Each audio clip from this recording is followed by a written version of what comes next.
2.5 years ago, I was sitting in my car. I was driving from home to home. I was trying to figure out what is the next thing I'm going to do in my life.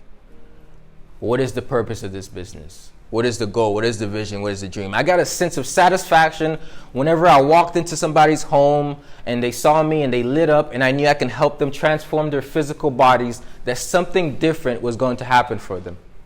And when I stepped in there, I realized that I was living my life with purpose. So that purpose drove me every single day, literally, because that's where I resided, was in my own vehicle. I prioritize my business more than I prioritize my own health. Right? So when you're running a mobile personal training business, you're training people, and next thing you know, maybe you lose all 4 of your clients in 1 month, and you don't know what you're going to do. So things turned out the opposite way for me. And I was the guy who was training clients, all my equipment in the trunk, I'm driving from home to home, and I'm sleeping in my car. I was taking care of business, but I wasn't taking care of myself.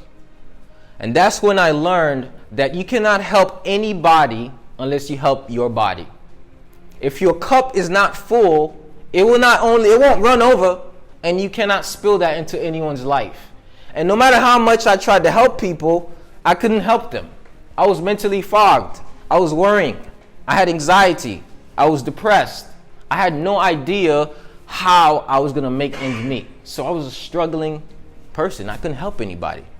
So the reason why I started this seminar, the reason why I actually took the initiative to go into helping people manage their stress, helping people realize that if you can take care of your mental health, your entire life will follow, is because I too experienced the same thing. So I realized that taking care of business means taking care of yourself.